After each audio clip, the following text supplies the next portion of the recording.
A Society and Romance Yeah. is Designed for Living, directed by Ernst Lubitsch.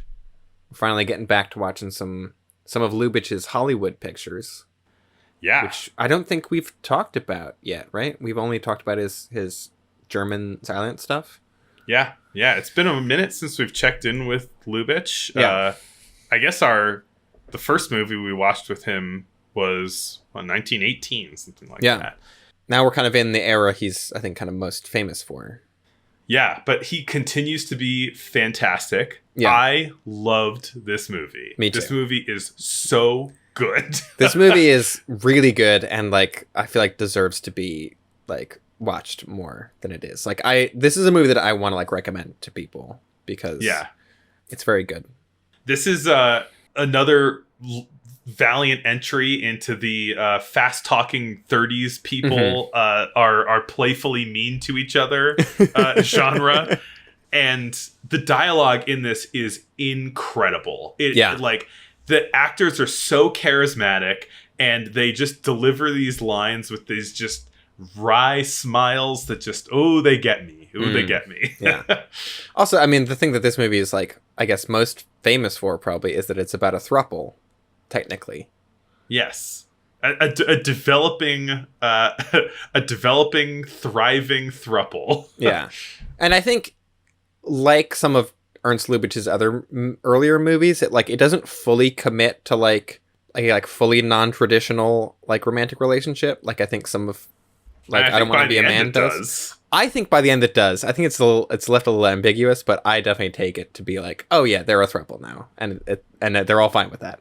Yeah, this does follow, as you're saying, it does follow in the Lubitsch tradition, or at least of movies of his that we've seen, of like challenging gender and sexuality. Yeah. In very direct ways that I think, are quite impressive and daring for the time. This is like a poster movie for pre-code Hollywood, I feel like. Mm-hmm. This is a great example of like the kinds of movies that were being made in the early 30s before the Hays Code cracked the whip. And it's making me like anticipate 1934, 1935 movies that are like post-code and be like, God damn it, like these pre-code movies are so fun. I'm so annoyed that this happened. Yeah, and we're like, this is gonna go away. But I'm really excited to see like Ernst Lubitsch movies that are made during the Hays Code, and like how he kind of will, I'm sure, circumnavigate those arbitrary rules and like still make fun stuff that is still kind of like challenging the societal norms. Yeah. And in this movie, just like the ways that they challenge this stuff, we can get into a little bit. Like after establishing some of the plot here, which is the movie's set primarily in France, or initially in France, and there are three Americans who meet each other, or two best buds of 18 years, and then they're on a train car, and a spunky lady appears and starts razzing them. She starts harassing them in charming ways. Yeah, pretty much. And they both simultaneously fall in love with her. Yeah, like immediately, simultaneously. Yeah, yeah, to the point that they're immediately jeopardizing their decades-long friendship over this lady. The two best buds are played by Gary Cooper, who we've seen in a few things, and Frederick March, who was in Merrily We Go to Hell. He was also the male lead in that movie. Oh, I didn't recognize him from that. Yeah. Much like in that movie, he also plays a playwright who is down on his luck. In this, typecast. He says, "I write unproduced plays," when he introduces himself, which is a good line. A funny thing about when the kind of three main characters all meet, they're in France, and so they start speaking French to each other, and then they realize that everyone's American, and so the two men just start singing the national anthem and saluting to say that they're Americans, which I think is how every American should introduce themselves in other countries. Just like if you meet another American, you have to like salute and sing the national anthem. It's hilarious. I think by that point, I was just so sold on this movie. Like when they meet each other in the train at the beginning, the banter is already so good, and the comedy hits so hard. And the rest of this movie, I just my face was sore from just like smiling the entire time. Yeah, it was just joyful every moment. Maybe this is just my own kind of. This movie's definitely a lot more like highbrow than the Marx Brothers, but I also think I think this movie's much funnier than Duck Soup. So yeah. I don't know. I think a lot of that's just writing. Like it's like all the jokes come out of character. They don't feel as kind of random and slapdash. There are some kind of similar like wordplay things, like what's your salary in round numbers? In round numbers, 0. But so it's based on a play, and I think a lot of these kind of jokes feel very like stagey jokes, like stage banter jokes. I think so much of it works, but also like a lot of it is owed to just the charisma of the main characters. Yeah, all 3 leads in this movie have insane charisma. I think Gary Cooper was the one that kind of stood out to me because I'm used to seeing Gary Cooper in more like dramatic roles, I guess. Like I think of like High Noon or something from later on, but he's very funny in this movie. Yeah, no, they're all great. Yeah. Once they realize that they're all falling in love, it all kind of the best friends end up starting to like try and spite each other and hate each other, and they're like, we can't be doing this. Like we're friends. We're not gonna let some dame tear us apart. Eventually, and then she comes by and they both fall apart again. And then Gilda, who is the woman they meet, she says she finds herself in a position that men usually find themselves in, which is that she's in love with 2 people and has to make the decision but can't. So some commenting on gender roles and stuff there of kind of traditionally like it's like women are like they choose one person and then men are trying to like talk to everybody at once kind of thing. But she just can't get over the fact that she loves both of them equally, and they can't get over how much they love her in spite of each other. And they agree that they'll live together as friends. And another kind of very pre-code moment is they just specifically, using the word, say no sex. Yeah. Which really stood out to me as like, old movies don't say sex in them. And other than pre-code movies, right? And so it's like, this is another really good example of like how pre-code movies just feel more kind of alive because they're not hampered by a bunch of dumb arbitrary rules all the time. Yeah. But so, yeah, they come to a gentleman's agreement, as they put it, to like, they're going to live platonically. They're going to like platonically just have, she can see both of them, but they're going to keep it as platonic.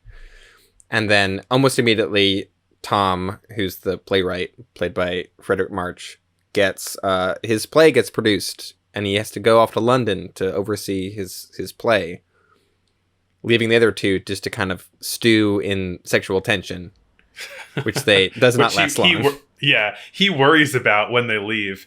I love also like he's going back and forth about trying to leave to London, and this movie has so much indecision in it. Mm-hmm. It's so much about people like coming up with something and then like going, oh no, I shouldn't.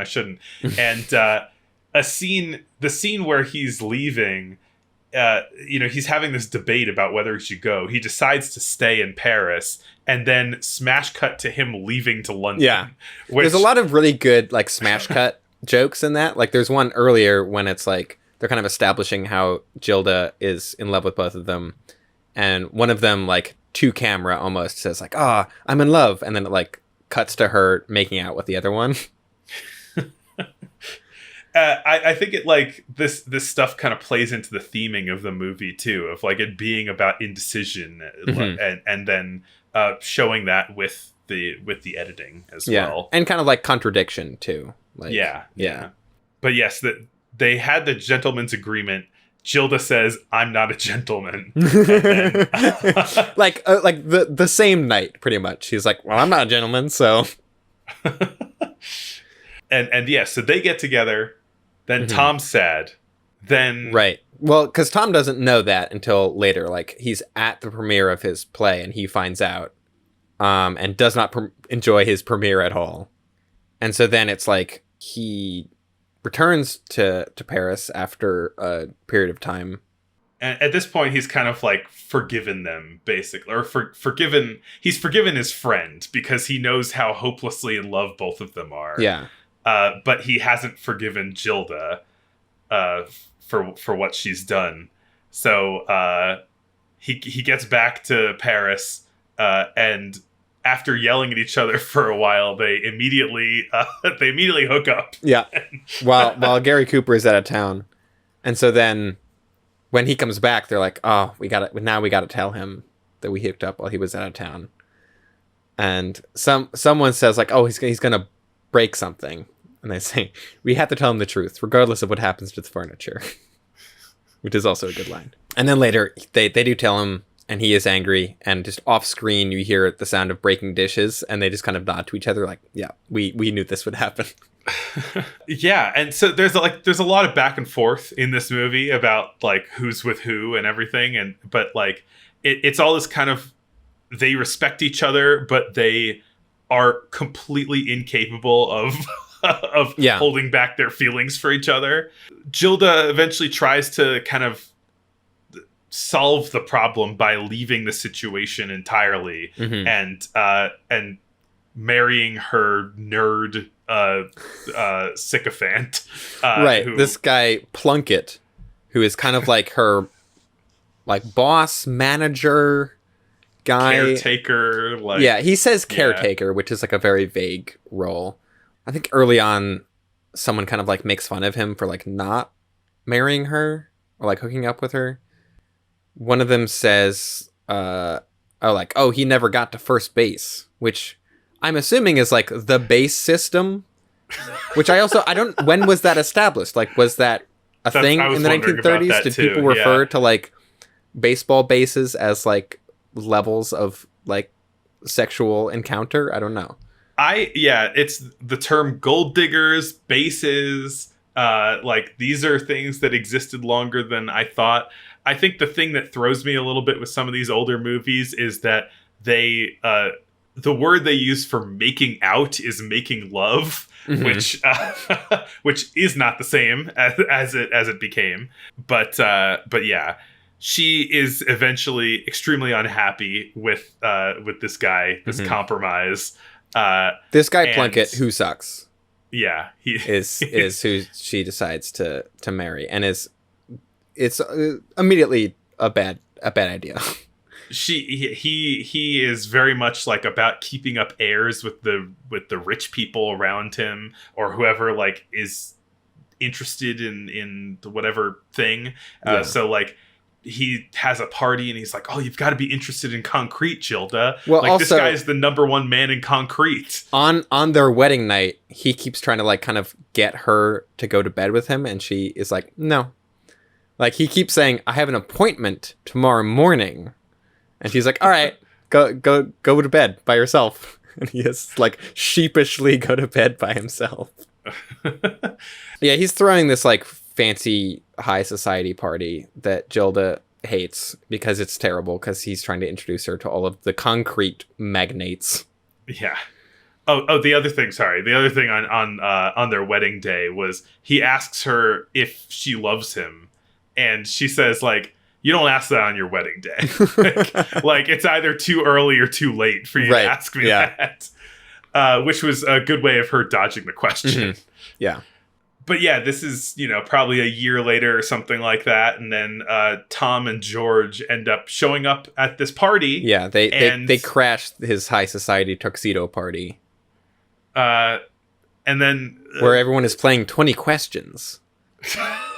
Oh my God, 20 questions.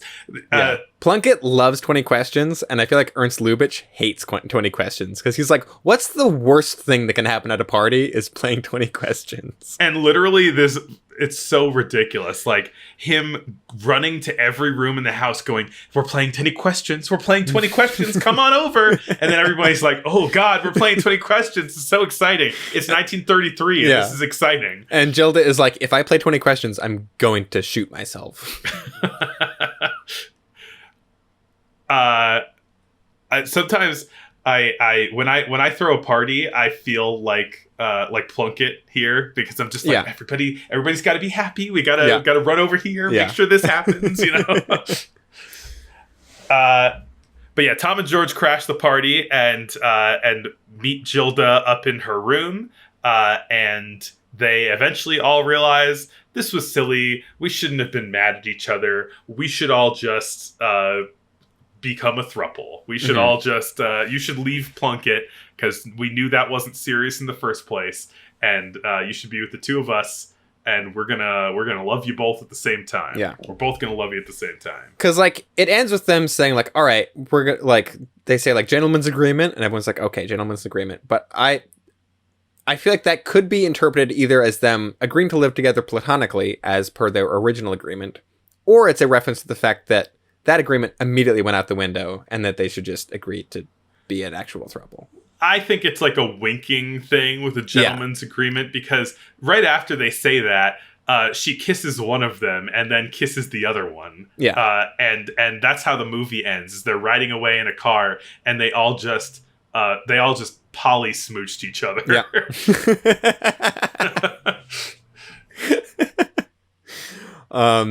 There is a line when Gilda is yelling at Plunkett where she says, your whole flock of eagle bowers, eagle bower being the family of concrete magnates. But it's said quickly enough that I legitimately thought the line was, your whole fucking eagle bowers. And I was like, wait, did they just drop an F-bomb in this movie? Like pre-code is going hard, but I put on subtitles and it was flock of. So the only the most extreme language we've seen in a pre-code movie has been Hell's Angels, and it really has not been matched since then. Where they say damn. They say goddamn and they say son of a bitch. Yeah. So yeah, this movie made it through. The Hays Code existed when this movie was made, but it just wasn't really as enforced as it would be like a year or two later. This movie was, however, banned by something called the Legion of Decency, which I had never heard of, but it is a Christian group from the 1930s that I guess existed to try to keep decency alive. And they were not a fan of this picture. Not surprised. Yeah, but I am. I think it's a good one. Yeah, I love this movie. It's so good. I really want to. It's so funny. And it's so charming. It's great. It's like surprisingly progressive for when it came out. I feel like this movie would be progressive now. Like I still don't think like a romantic comedy about polyamory is like it's not like a common thing. I mean, I guess any romantic comedy now is uncommon and it's like, oh my god, someone made a romantic comedy.